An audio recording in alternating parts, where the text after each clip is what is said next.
So today's theme is red. As you can see the color here in the background, red can mean violence and it can also mean love. So listen, today I want to touch on the subject of third party intervention, meaning when you're in a relationship and there's a third party that's causing your relationship a problem. Why am I talking about this? Because today I was looking at the comments and I saw someone requested work for me and I was like, this would make good content. So this is why I'm here today. And I believe this statement wrote somewhere on the line of, help me, my ex has left me for someone. Well, today, if you got a little time, I'm here to give you a little intel on what I think.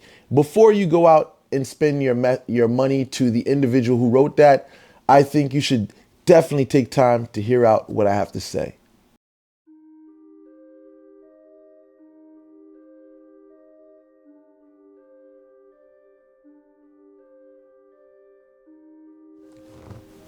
So listen, third party removals is more complicated than you think.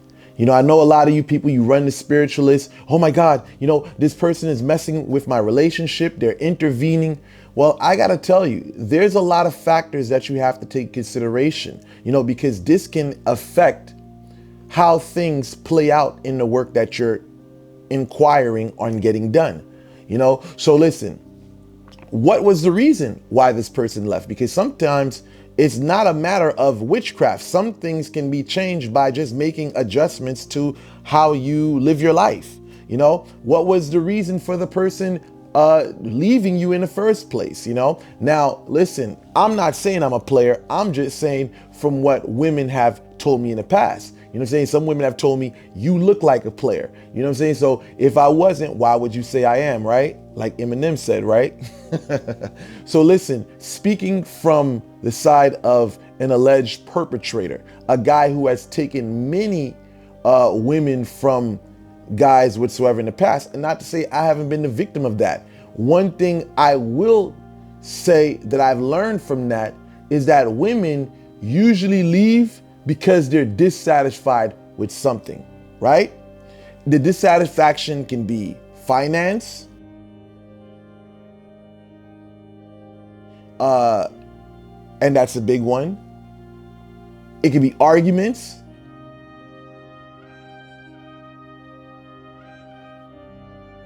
It can be inadequacy in the bedroom.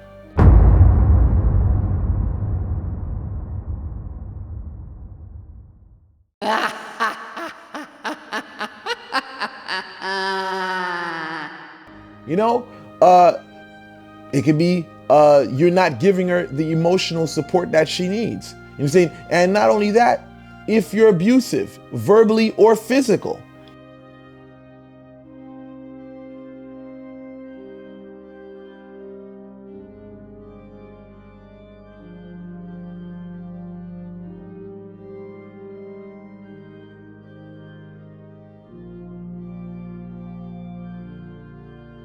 Now, when it comes down to doing spell work to attract someone back to you, are like, do you fit into any of these categories? Now, I'm gonna tell you, domestic violence, that is one of the strongest ones, to ever work on. If you're trying to bring someone back after you finish slapping the dog shit out the person, I mean, come on. What I'm saying? And usually cases like that, I turn them down because they're a headache and they're a nuisance. And then when I hear those cases out, I usually realize that the person who's coming to get work done for a situation like that is usually a piece of shit. So now, on to other things. Are you verbally, abusive? Are you a person that criticizes the person? Because everybody throws the word abuse around. But I just want to know, are you the type that's a micromanager? You know what I'm saying? Because if that's the case, then, okay, well, that can probably be worked around, But as far as that is concerned, we have to look at other things as well. How far are they into this relationship? How long were they talking? Because a lot of people want to get spell work done, but they don't realize what they're up against. Now you're trying to do spell work to bring someone back that's in a relationship. See what has to happen in a situation like that. Now, some people call it the double action.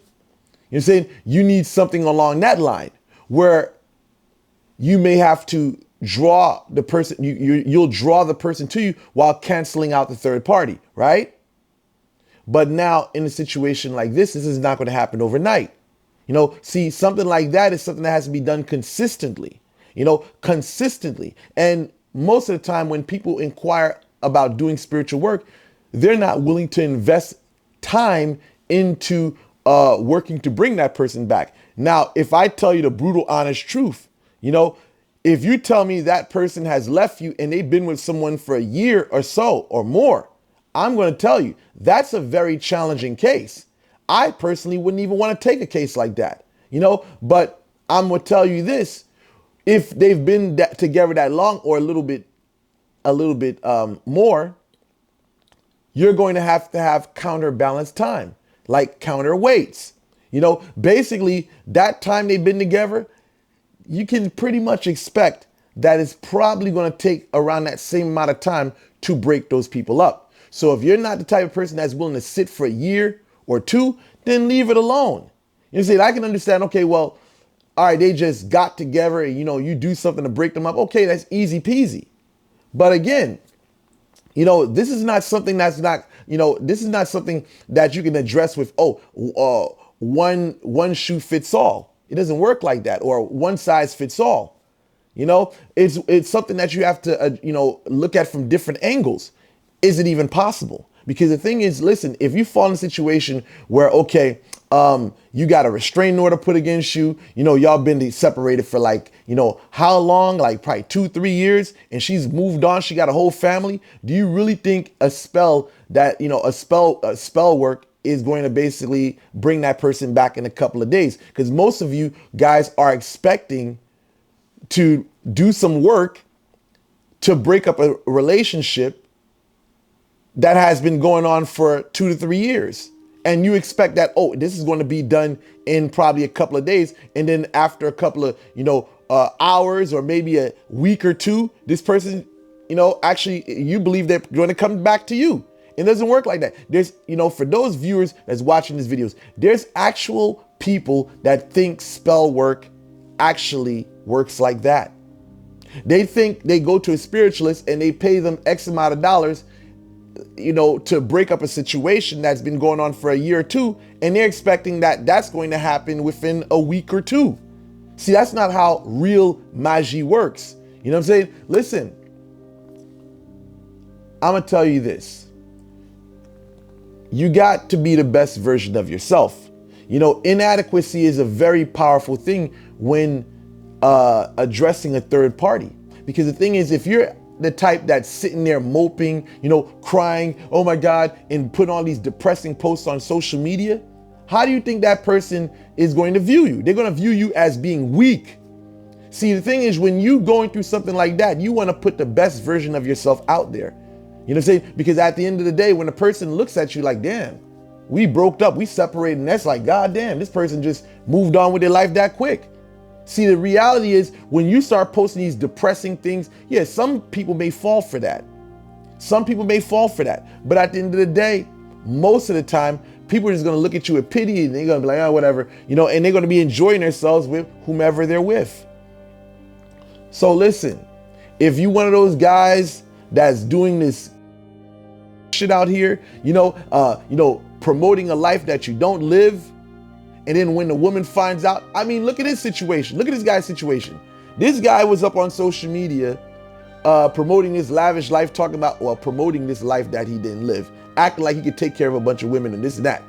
And then when the women came and they seen what he was about, this guy has holes in his walls. This guy doesn't even own his own furniture. You're saying, come on, what happened? The woman he was with left him for another man. I'm saying now that woman's living comfortably. You say now that woman's living the best life that she could live. You know what I'm saying? And this is the reality of what I'm talking about. Inadequacy. You got to take care of yourself. You know, say you got to really be that individual. And if you're not there, if you're not economically there, then you got to do what you're supposed to do to get yourself in a better place. You know what I'm saying? Because at the end of the day, listen, you can do all the work in the world, but if you don't add up, or you're inadequate in your own state of being, your finances are down, you know, you don't got no bank account, you don't got a car, you don't got none of these things. How do you expect a woman to want you? Because some of you guys think that I can do a spell work and I don't have all these things set in place. No woman's gonna want to be with a man without his shit together. That's the reality. So listen, I would say troubleshoot your situation, jot down all your inadequacies, all the issues that person complained about, because sometimes, you know, you can actually prevent these things from happening by listening to what the person desires, you know, what they want from you. You know what I'm saying? Why spend thousands of dollars when you can prevent certain shit from happening by just listening to the person's complaints? You know, people wait till things actually come to an end, or where it's close to coming to an end, that now they want to make a change. Now they want to fix things. But, you know what I'm saying? The best spell work is prevention. So with that said, I hope this video was very informative. Thank you guys for watching. Like, share, and subscribe.